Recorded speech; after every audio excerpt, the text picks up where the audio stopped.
Matius pasal 11 ayat 28 sampai dengan ayat 29. Kita baca bersama-sama. 2, 3. Marilah kepadaku semua yang letih lesu dan berbeban berat, aku akan memberikan kelegaan kepadamu. Pikulah buk yang kupasang dan belajarlah padaku, karena aku lemah lembut dan rendah hati, dan jiwamu akan mendapat ketenangan. Amin, saudara. Malam hari ini saya akan menyampaikan firman Tuhan. Kita akan belajar tentang buk. Menurut pandangan saudara, apa itu buk? Beban? Apalagi? Apa yang dimaksud kuk?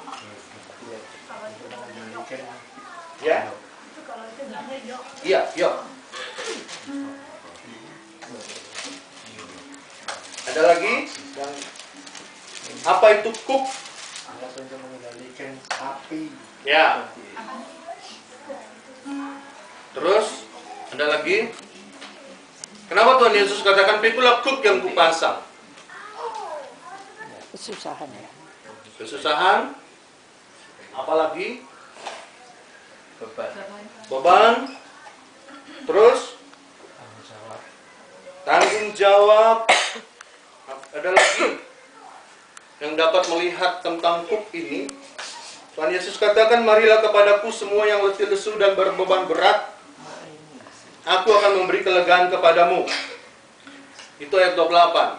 Lalu ayat 29, pikulah kuk yang kupasang. Mari kepadaku yang letih lesu Dan beban berat, aku akan memberikan kelegaan kepadamu. Dan pikulah kuk. Lah udah beban berat kok malah disuruh pikul kuk.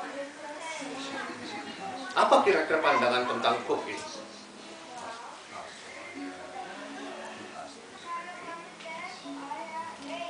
Ya, supaya bisa diarahkan. supaya bisa diarahkan. Bisa, apalagi? Meringankan beban. Meringankan Beban. beban. Ya, oke. Mari kita melihat kebenaran firman Tuhan tentang kuk. Ya, kita belajar satu persatu. Yang pertama, kita harus mengerti tentang Injil Matius ini ditulis untuk orang-orang Yahudi. Jadi kalau waktu itu orang Yahudi membaca ayat ini, maka mereka sudah mengerti apa yang dimaksud kuk. Kita kan belum, kita bukan orang Yahudi. Ya. Tetapi pada waktu Yesus katakan, pikulah kuk yang kupasang, kalimat ini diucapkan kepada orang-orang Yahudi, maka mereka mengerti yang dimaksud Yesus. Nah, kita nggak mengerti. Jadi pandangan kita tentang kuk ini selama ini, kuk itu adalah satu beban yang kita pikul.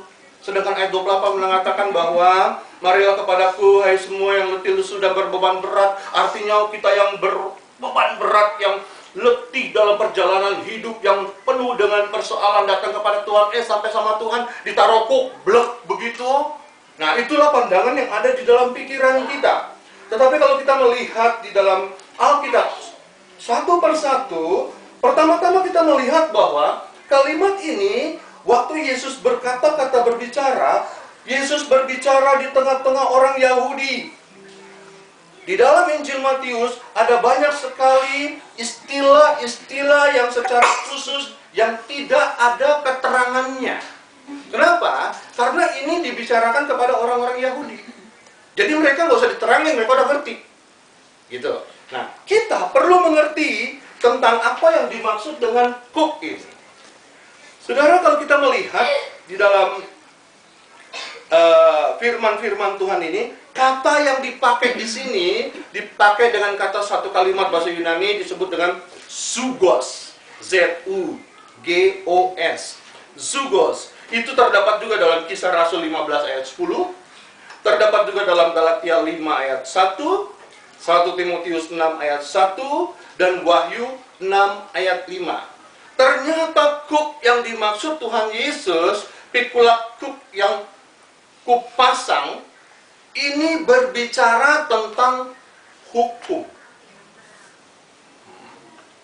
Pikula kuk yang kupasang, ternyata ini dia berbicara tentang hukum.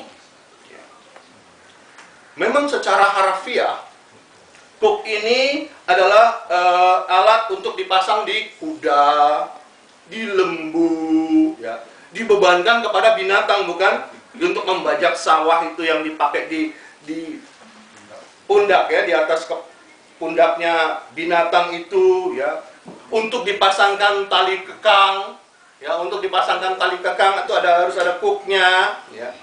Nah, secara metaforsis, ya, kuk ini berbicara memang beban. Saudara tidak salah. Memang secara metaforsis kalau kita bicara kuk, kita berbicara tentang beban, ya. Tetapi saudara, di sini kuk juga bermakna mengandung arti yaitu hukum.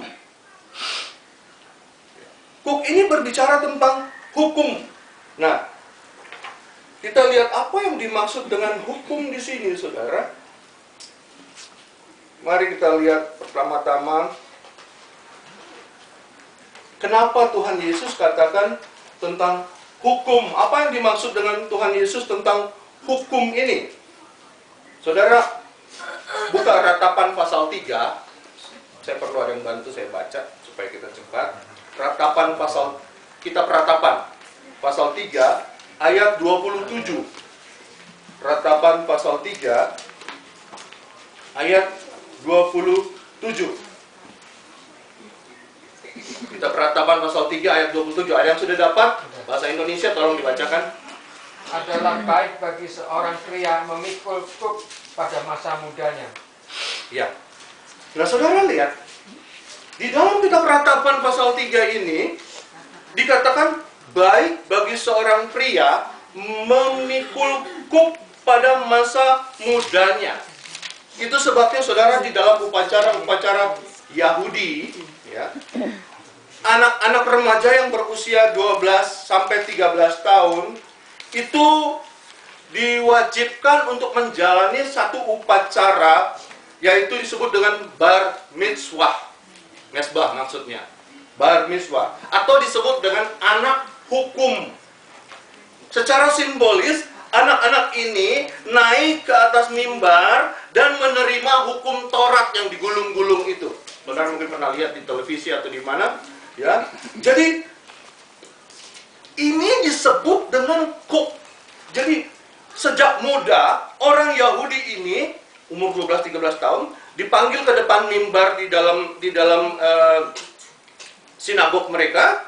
Lalu anak-anak yang sudah umur 12-13 tahun, yang remaja, yang berangkat menjadi dewasa, harus maju ke depan dan diserahkan gulungan-gulungan kitab Taurat.